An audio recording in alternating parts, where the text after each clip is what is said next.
오늘 요한복음 14장 25절부터 31절까지 말씀을 통해서 환난 중에서 누리는 평안에 대해서 교제하겠습니다.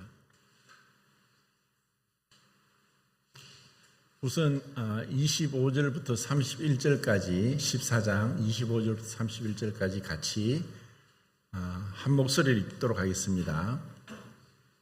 시작.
지금 상황은 마치 폭풍 전야와 같습니다. 어떻게 보면은 창세 이후로 인간의 죄악이 가장 극도로 악하게 창조주를 십자가에 못 박는 그런 끔찍한 일이 일어날 것을 주님은 다 알고 계십니다. 그리고 이 세상 임금이 오겠습니다. 그가 누군지는 우리가 알고 있습니다. 이 세상을 지금도 주관하고 있고 불순종하는 자들 가운데서 역사하는 악한 영입니다. 그런데 그러한 악한 이 세상의 임금 사단이 마치 그 창조주를 십자가에 못 박고 자기가 이긴 것 같은 착각 속에 들어가게 하는 그런 잠시간의 어둠이 올 것입니다. 어떻게 보면 지금도 그와 같이 마치 이 세상을 주관하고 있으면서 자기 뜻대로 행하고 있는 것 같지만 실상은 그렇지 않습니다. 하나님은 이 모든 것을 지켜보고 계십니다. 마치 악이 승리하는 것 같고 온갖 거짓말하는 자들 그리고 부정하게 권력을 찬탈하고 또 지금 주권자의 자리에 앉아 있는 자들이 마치 그 자리가 영원할 것 같이 그렇게 살아가고 있는 것 같지만 하나님은 이 모든 것을 지켜보고 계십니다. 어떻게 보면은 이 세상이 마치 미쳐 돌아가는 것 같은 지금뿐 아니라 인류 역사를 돌아볼 때 그런 이 평안한 날이 없었습니다. 항상 그 고난은 있었습니다. 그런 환난이 있는 것은 명확합니다. 두 가지. 첫 번째는 우리 자신의 죄 때문입니다.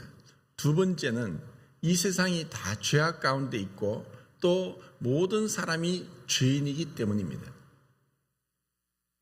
우리는 살면서 좀 더 발전적이고 좀 더 나은 삶을 추구하고 그렇게 살아가는 것 같지만 그런 기쁨은 잠시고 우리의 인생 자체는 수고와 슬픔밖에 없는 인생입니다. 나이가 들고 병들고 또 여러 문제에 부딪히게 됩니다. 개인적인 어떤 여러 가지 인간관계에서도 문제가 일어나고 가족 간에서도 다툼이 일어나게 되고 그리고 이 사회 안에서도 사람들이 서로 믿지 못하고 불신하고 또 서로를 이용하고 속이고 사기치는 그러한 일들이 다반사입니다. 그리고 국가와 국가 간에도 전쟁은 끊임없습니다.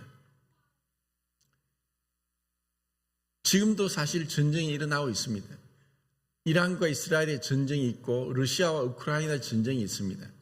그리고 미국 내에는 또 불법 체류자들을 추방하는 것으로 인해서 그들이 계속 무력 시위를 하고 있는 것이 전국으로 퍼져나가고 있습니다.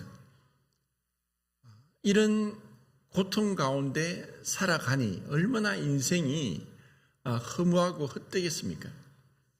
그런데 하나님께서는 우리에게 이러한 이 끔찍한 고통 가운데서도 주님은 우리에게 어떻게 보면 전혀 우리의 상식과 맞지 않는 말씀을 하는 것 같습니다.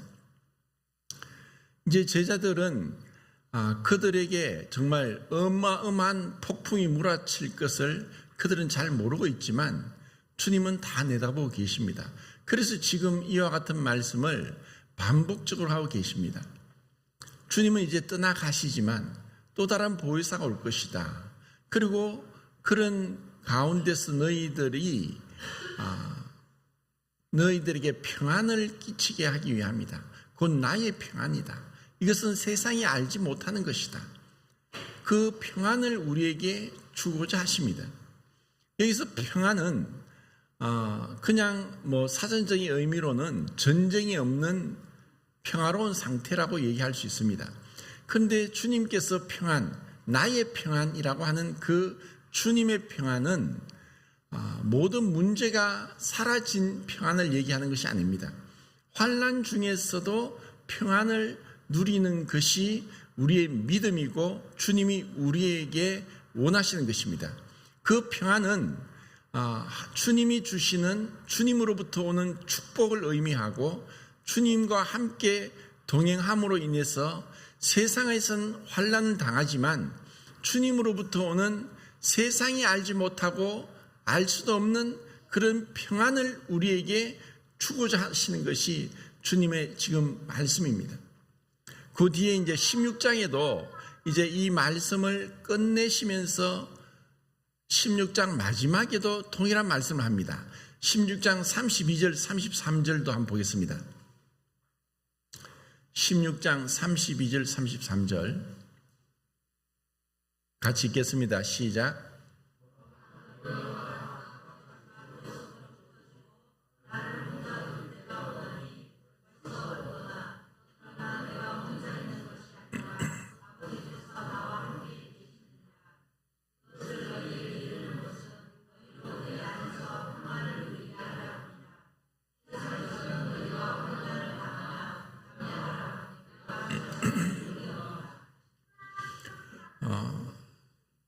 이 세상 사람들은 세상 가운데서 세상을 이긴다고 하지만 사실 세상의 끝은 죽음이고 죽음 이후에는 심판입니다. 그 이후에는 영원한 지옥 형벌입니다. 그들은 세상을 이길 수가 없습니다. 왜냐하면 이 세상의 임금이 그 사망을 주관하고 있고 그리고 그들을 끔찍한 고통 가운데로 이끌기 위해서 지금도 불순종하고 하나님을 대적하게 하는 그런 역사는 무지막지한 힘을 가지고 있는 영적인 존재가 있기 때문에 우리 인간의 힘으로는 어떠한 과학이 발달하고 지식이 팽창하고 그리고 이 많은 그 지식이 축적된다 할지라도 게임 자체가 되지 않습니다. 육으로서는 영을 이길 수가 없습니다. 보이지 않는 영적인 존재를 어떻게 이길 수 있겠습니까? 그런 영적인 존재가 이 세상을 주관하고 있는데 그 이 세상을 이길 수 있다는 것은 마치 사망을 이기고 영원히 죽지 않겠다고 하는 것과 같습니다. 흔히 지금 점점 의학이 발전되면서 우리 수명도 늘어나게 되고 결국은 생로불사의 그런 영원한 그 길로 우리 인간이 갈 수 있지 않겠는가 하지만 그렇지 않습니다. 왜냐? 한 번 죽는 것은 정하신 것이요, 하나님이 한 번 죽는 것을 정하셨기 때문입니다. 이것은 하나님이 정한 것은 변개할 수 없습니다. 그렇기 때문에 우리는 이 세상을 우리 힘으로는 이길 수 없는데, 주님께서는 담대하라, 내가 세상을 이겼노라. 주님은 우리에게 이러한 끊임없는 전쟁과 고난과 고통 가운데서 우리 자신의 어리석음과 죄악과 우리 자신의 불순종으로 오는 이러한 그 고통, 또 하나님께서 허락하셔서 우리 믿음의 시련을 통해서 우리를 성숙하게 하기 위한 하나님의 뜻 가운데서의 고난, 이러한 것들, 그리고 이 세상이 불순종하면서 하나님을 대적하고 서로 속이고 죽이고 미워하고 피차 멸망하는 가운데 있는 이런 끔찍한 세상 가운데서 우리가 어떻게 평안을 누릴 수 있겠는가?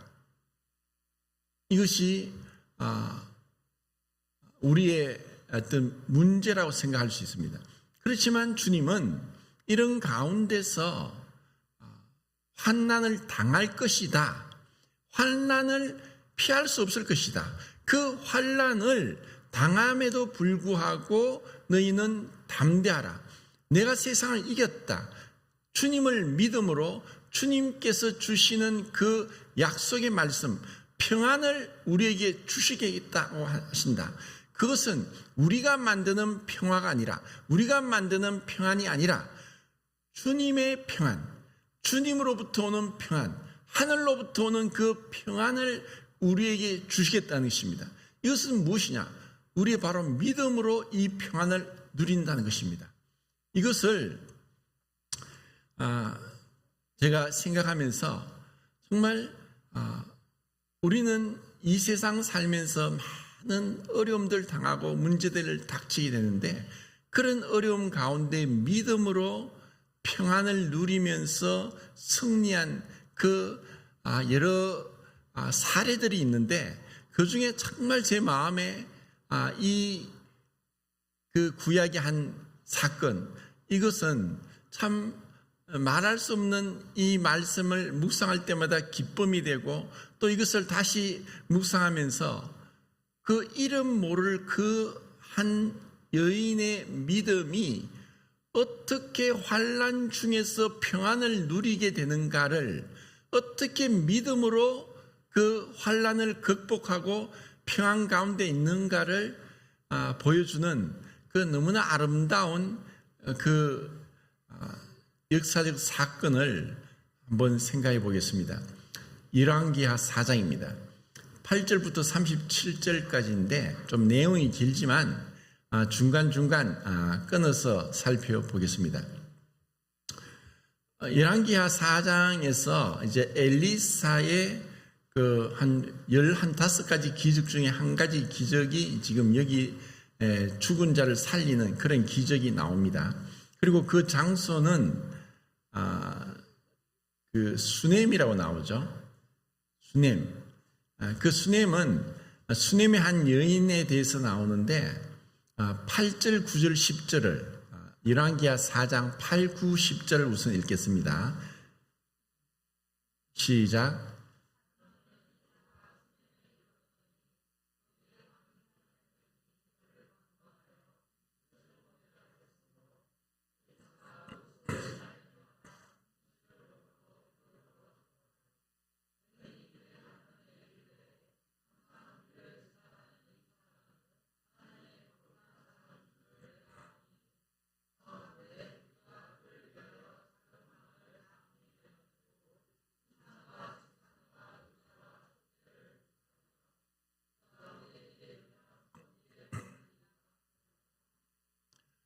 성경에 보면은 그 수넴의 여인이 또 한 사람 더 있습니다. 누군지 아십니까?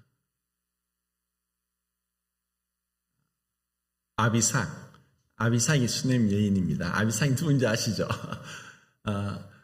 그 수넴이란 지역은 그 이사갈 지파에 분배받은 땅에 있는 한 지명이고, 갈멜산과 사마리아 그 사이에 있는 한 지역인 것 같습니다. 근데 그 수넴에 한 이름 없는 한 귀한 여인이라고 했습니다. 그래서 귀한 여인이란 것은 그 문자적으로는 이제 부유한 집안의 한 기부인이다라고 이렇게 이제 볼 수가 있는데, 자세한 거는 모르겠지만 하여튼 이 수넴의 한 여인은 이름이 나오지 않지만 그 남편이 부유하고 또 많은 종들을 거느리고 있고, 그리고 남편과의 나이 차이는 좀 많이 나는 것 같은 그러한 가운데 이 여자는 이제 자녀가 없이 살고 있는 그런 사람입니다.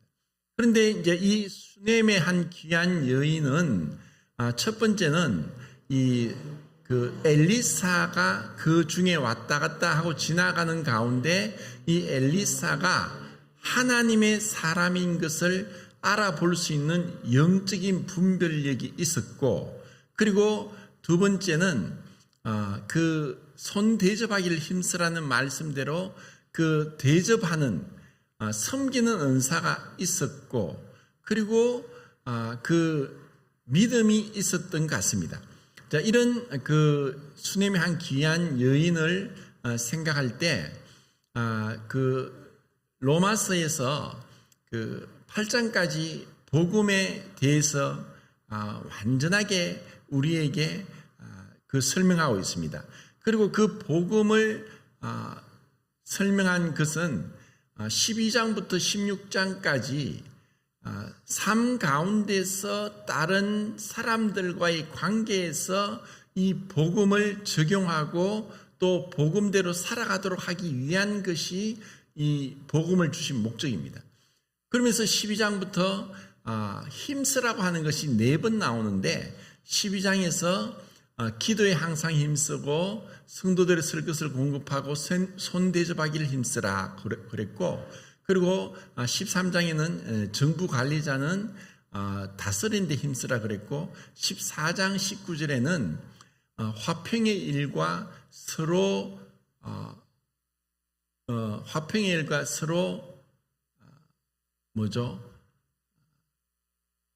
그 돕는 일에, 화평의 일과 덕을 세우는데, 서로 덕을 세우는데 힘을 쓰라고 했습니다.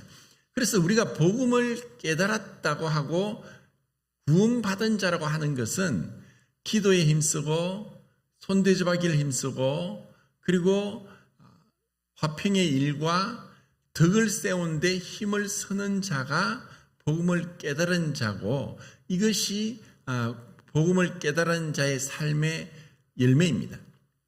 그리고 이 화평의 일을 힘쓰라. 신약 성경에서 그 편지인데, 편지에서 늘 인사말이 은혜와 평강이 너에게 있을지다 라고 지어다라고 말씀하셨고, 주님도 부활하시고 제자들에게 오실 때 평강이 너에게 있을지어다 라고 말씀하셨습니다. 그래서 그 히브리 샬롬입니다. 샬롬. 그 평강은 은혜와 함께 나옵니다. 그래서 은혜를 받은 결과가 평강으로 우리에게 나타납니다. 은혜는 어떻게 보면 비가시적이고 또 우리 눈에 보이지 않지만 정말 하늘로부터 온 은혜, 구원의 은혜를 받았다면은 우리의 삶에 있어서 평강을 누리게 됩니다. 그것은 우리 삶에서 평강이 나타나고 그 평강이 다른 사람들에게 화평의 일로 나타나게 되는 것입니다. 이것이 이 복음을 깨달은 자의 모습인데, 지금 구약의 성도인 이름 없는 수넴의 한 귀한 여인은 이렇게 섬기는 데 있어서 힘을 다했습니다. 우리는 그 당시에 그 엘리사는 전 이스라엘을 돌아다니면서 순회 사역을 했다고 볼 수 있고, 또 그가 머무는 곳은 갈멜산이었지만 그 사마리아로 갔다가 갈멜산으로 가는 그 도중에 이 하나님의 사람이 지나가는 많은 사람들이 보았겠지만, 그 중에서 특별하게 수넴의 한 귀한 여인은 이 하나님의 사람을 위해서 방을 마련하고, 그 다락방이지만 다락방을 마련하고 침상을 마련하고 책상과 의자와 촛대를 마련해서 그 엘리사를 섬기는데 힘을 다했습니다. 그리고 그가 하나님의 사람인 것도 알아보았는 영적인 분별력도 있었습니다. 이렇게 이 수님의 한 귀한 여인은 그 엘리사를 향해서 개역 한글역에는 그의 생각이 주밀하다 이렇게 이야기를 했는데, 이것을 이제 개역 개정에서는 풀어서 세밀한 배려를 내게 하는구나 하고 엘리사가 말합니다. 그 두루 주자에다가 빽빽할 밀자 써서 주밀하다. 뭐 옛날 성경에는 그냥 주밀하다라는 게 더 익숙하기 때문에 정말 이 수님의 한 귀한 여인이 이 엘리사를 향해서 그렇게 주밀하게 살펴보고 섬겨주었던 것이 얼마나 아름다운지 모릅니다. 그런데 이런 수님의 한 귀한 여인에게 이런 섬김을 받다 보니까 엘리사가 이 여인을 게하시에게 오라고 해서 너에게 뭐가 필요하냐 하면서 놀라운 제안을 합니다. 왕이나 사령관에게 부탁할 만한 그런 부탁을 해라.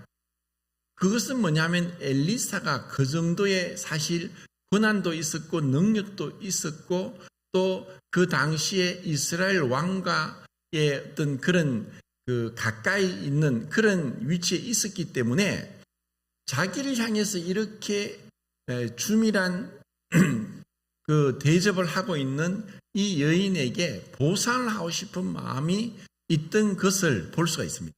그래서 그 다음 13절부터 16절까지 한번 또 읽어보겠습니다. 13절부터 16절까지 시작.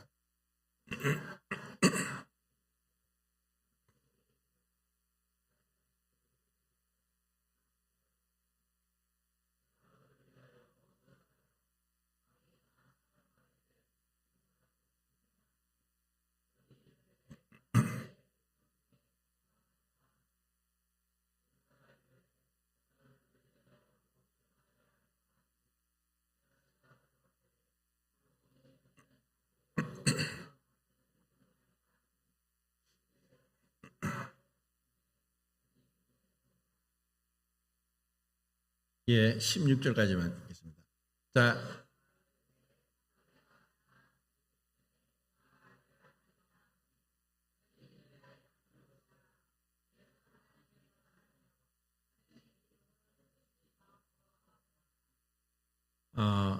지금 이 여인을 불러서 엘리사가 이렇게 어마어마한 그 제안을 합니다. 네가 무엇을 원하느냐? 그런데 그 수님의 귀한 여인은 엉뚱한 답변을 하는 것 같죠. 나는 내 백성 중에 거합니다. 자, 이 말씀을 생각할 때 무슨 뜻일까요? 네가 원하는 걸 다 구해라. 왕에게나 사령관에게 얘기할 부탁도 얘기하면 들어주겠다. 그런데 이 여인은 나는 내 백성 중에 거합니다. 사실 이 구약 시대 때나 마찬가지고 또 신약 시대 때도 우리의 구원은 분명히 개인적으로 주님으로부터 부름받았지만 그 구원은 내 혼자만 있는 것이 아니라 무리 가운데서 함께 하는 것을 배우는 것이 구원입니다. 왜냐하면 천국은 내 혼자서 원하는 대로 마치 독방에서 내가 원하는 걸 마음대로 하면서 즐기는 그러한 은밀한 방이 아니라 개방된 수많은 사람들과의 연합과 교통 가운데 있는 친밀한 교제가 넘치는 곳이기 때문에 우리의 구원이 정말 다른 사랑과의 화평의 일과 서로 친밀한 교제 가운데 들어가지 않는다면 그것은 잘못된 것입니다. 왜냐하면 죄는 고립되고 분리되고 또 독선적이고 자기만에게 세계에 빠지는 것이 죄라고 하면은 구원은 그런 자기만의 세계에서 벗어나서 함께하는 것입니다. 그래서 이 여자가 수님의 한 귀한 여인이 다른 많은 그런 엄청난 제한을 함에도 불구하고 나는 내 백성 중에 거하고 있기 때문에 다른 부족함이 없습니다. 백성들과 함께 있습니다. 그들과 연합되고 있고 그들과 함께 동거동거하고 있습니다. 이런 아름다운 고백을 하고 있다는 것입니다. 이것을 사실 우리는 쉽게 생각하지만 이것을 못 깨닫는 사람이 많습니다. 많은 사람들이 교회를 가지만 교회를 가도 이것을 깨닫지 못하면은 그냥 교회에 지체의식도 없고 연대의식도 없고 연합의식도 없어요. 뭐 이 교회 다니다가 뭐 다른 데 교회 가면 되지. 아무런 어떤 연대감이 없어요. 왜냐? 정말 구원이란 것은 주님과의 연합에 들어가는 것일 뿐 아니라 성도 안에 연합이 되는 것이 구원인 거예요. 그것이 교회입니다. 그런데 사실 많은 교회들이 우리 모임은 안 그렇겠지만 우리나라 교파교회가 코로나 이전에 전국적으로 교파교회 총회가 열리면서 그 교인 수를 계수를 하니까 1200만 명이래요. 그런데 코로나가 몇 년 동안 지나고 나면서 그 이후에 그 교인 수를 집계하니까 600만 명으로 50%나 줄어버렸어요. 정말 끔찍한 놀랄 정도로 줄어버렸어요. 그러면은 이 코로나를 통해서 그동안 교회 나가는 가라지들이 거의 다 떨어져 나갔다고 볼 수 있고 지금도 그 중에 많은 가라지가 있다고 볼 수 있어요. 왜냐하면 교회에 나가서 마치 절에 나가서 부처 앞에 빌다가 십자가 앞에 빌면 뭐라도 복을 받을까 해서 나왔는데 코로나가 오고 교회 못 나가게 하고 그러니까 교회를 하나둘 떠나갔어요. 그래도 그들이 코로나가 끝나도 돌아오지 않는 것은 뭐 교회 나가도 별거 없네. 그냥 세상 가운데 있어도 괜찮네. 이런 의식 가운데 교인 수가 급격하게 줄어들었던 거죠. 뭐 우리 모임은 그렇게까지는 줄어들지 않았지만은 근데 우리도 모임에 있으면서 정말 내가 주님께서 붙여주신 이 지체들, 형제 자매들에 대한 그런 애틋한 사랑과 관심과 섬김과 수고가 없다면은 우리는 교회 생활을 잘못하는 거예요. 그럼 어떻게 우리가 이런 지체의식을 가지고 주님께서 이 교회 안에서 우리를 다루어 가시는가? 그것은 기도하고 또 관심을 갖고 돌아보고 또 수넴의 한 귀한 여인이 엘리사에게 한 것은 세심한 배려를 통해서 하나하나 우리의 그 교제폭을 넓혀가야 되는 거예요. 그런데 사실 우리가 다 한계가 있기 때문에 모든 사람에게 그렇게 할 수 없어요. 어떻게 보면은 뭐 성도가 많다고 해서 교제가 뭐 소홀해지는 것도 아니고 아니면은 그 성도가 적다고 해서 교제가 잘 되는 것도 아닌 것 같아요. 문제는 우리의 믿음입니다. 수넴의 한 귀한 여인처럼 믿음으로 정말 그 필요를 보고 필요를 채워주는 거예요. 우리가 그것을 못 깨달으면은 교회 생활해도 변화가 없어요. 그냥 세상에서 그냥 종교 생활하는 거에 그치지 않는 거예요. 정말 우리가 깊은 데까지 들어가서 주님의 그 교제가 깊어지듯이 성도들 간의 그 교제도 깊어지기 위해서는 많은 이런 우리의 수고 헌신이 필요하다는 것입니다. 그런데 이 여인에게 엘리사가 이렇게 나는 내 백성 중에 거한다고 했지만 게하시가 저 여자는 자녀가 없습니다. 남편이 나이가 많습니다. 이 이야기를 한 거예요. 그리고 엘리사는 그 여인에게 네가 내년 이맘때에 자식을 안게 될 것이다. 그렇게 얘기하니까 이 여자가 뭐라고 대답했냐면은 나를 속이지 마십시오. 나를 속이지 마십시오.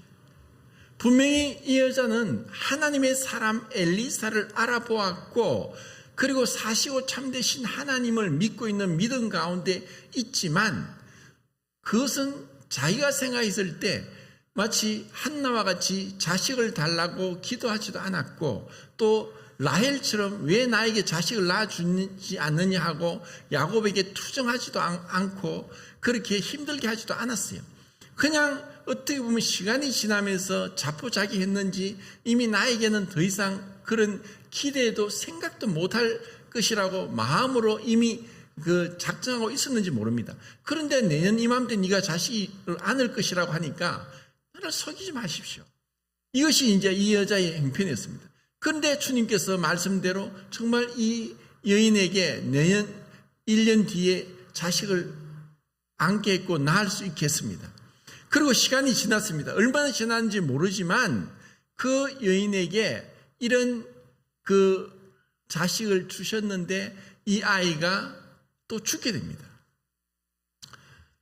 그 뒤에 이제 제가 이게 성도님들이 또 성경을 좀 읽으면은 또 좀 더 와닿을 것 같아서 성경을 또 한번 읽겠습니다. 21절부터 23절까지 읽겠습니다. 시작.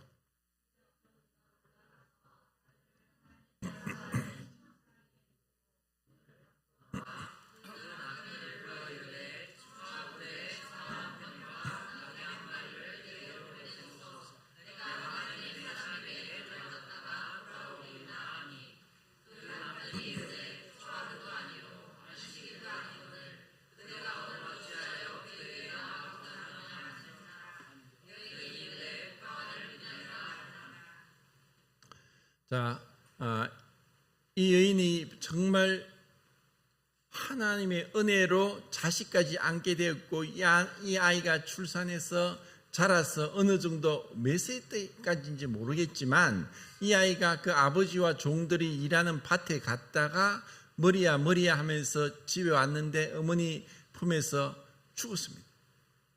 아니 살면서 사실 지금 이 여인보다 더 큰 끔찍한 고통, 그런 재난이 있겠습니까?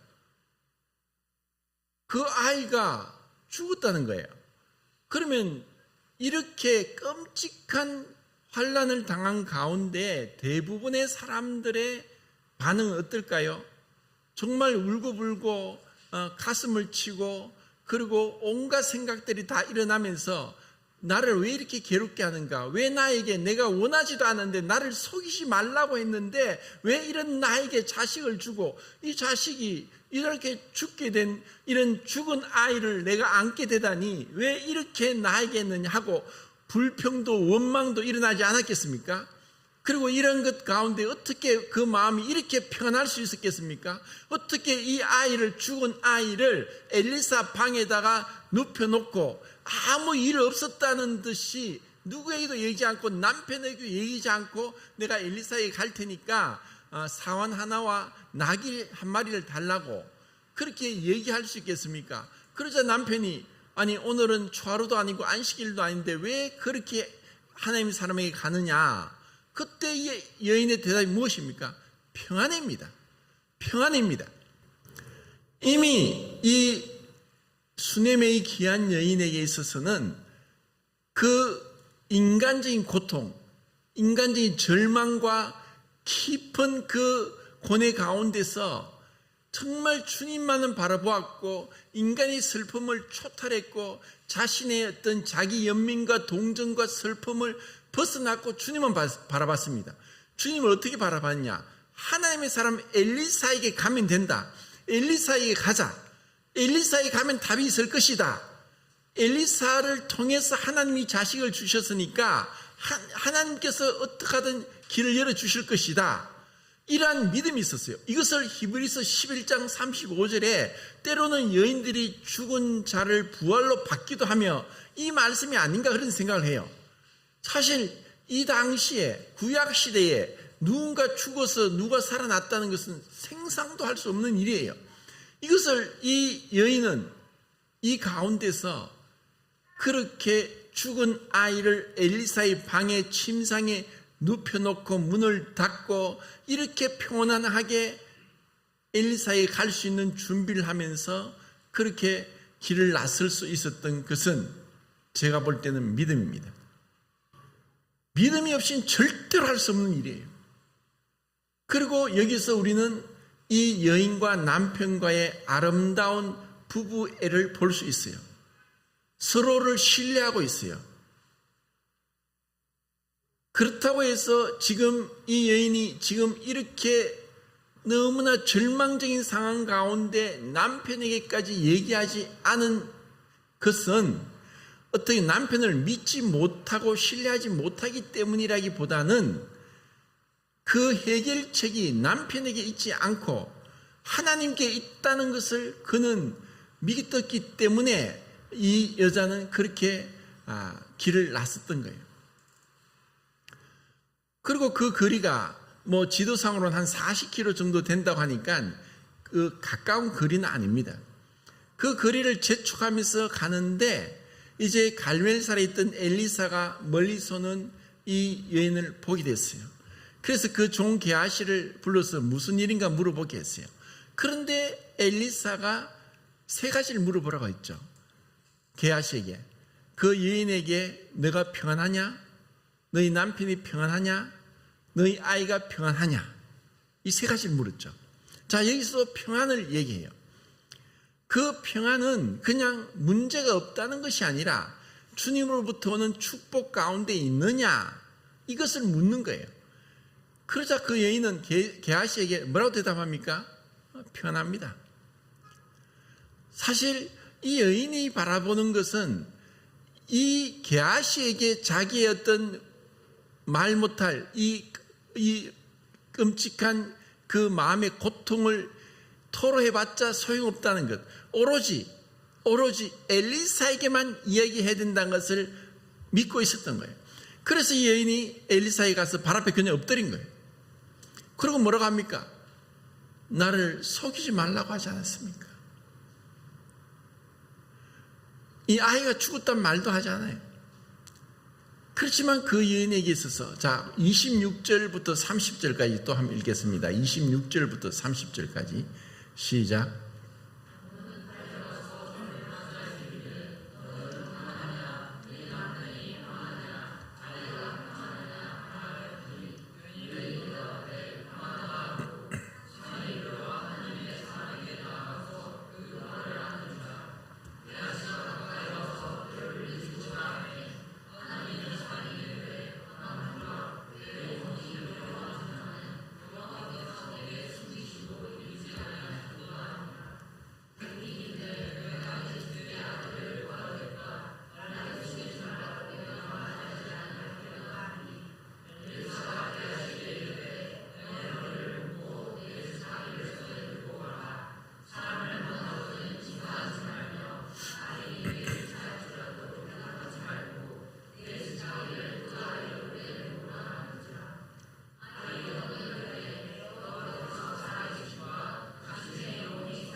사실 이 수님의 귀한 여인이 하나님의 사심과 또 하나님 앞에 자신의 그 마음의 고통 가운데서 내가 정말 당신만 바라봅니다. 그리고 이 간절한 바람은 이것을 그냥 포기한 것도 아니고 이제 끝이다. 사실 죽었으면 끝이죠. 우리 죽었으면 지금의 의학적으로도 누군가 죽었다는 사망 선고를 내렸는데 아닙니다. 죽지 않았습니다. 다시 살아날 겁니다 하고 하면 이 정신병자죠. 지금 이 여인에게 있어서 지금 이렇게 엘리사에게 매달리고 하는 것은 이게 너무나 이게 자식에 대한 집착이 강해서 정신적으로 이상이 생겨서 마치 엘리사에게 애걸복걸하면서 죽었으니까 빨리 살려달라고 하는 그런 것도 아닙니다. 정말 이 여인은 주님을 바라봤습니다. 그리고 이것을 주님으로부터 어떤 해결책을 받기 전까지는 떠나지 않겠습니다. 이러한 마음으로 엘리사를 붙든 거예요. 그러니까 이 여인에게 있어서는 정말 주님을 바라보는 믿음으로 첫 번째 환난 중에 평안을 누리고 있었고, 환난 중에 바랄 수 없는 중에 바라는 아브라함과 같이 바랄 수 없는 중에 아브라함이 100세 때 자기 몸에 죽은 것과 그 태가 죽은 것 같은 가운데서도 믿었던 것처럼 이 여인도 바랄 수 없는 중에 바라보는 믿음으로 엘리사를 붙들었다는 거예요. 그것이 그에게 마음에 말할 수 없는 평안을 주었고, 그리고 그 분명한 하나님에 대한 신앙이 그를 이렇게 담대하게 했던 거예요. 그리고 엘리사는 이제 게하시에게 자신의 지팡이를 주고 먼저 빨리 가라. 왜냐하면 좀 더 젊으니까 게하시가 더 빨리 갈 수 있겠죠. 빨리 가서 그 아이의 머리에다가 이 지팡이 두라고 했는데 두었지만 아무런 그 반응도 없었어요. 그래서 그 엘리사가 가서 문을 닫고 그 아이 위에 엎드려 있고 또 몸이 따뜻해지는 걸 보고 다시 방을 돌면서 기도하다가 또 엎드렸을 때 그 아이가 7번 재채기 하고 살아났어요.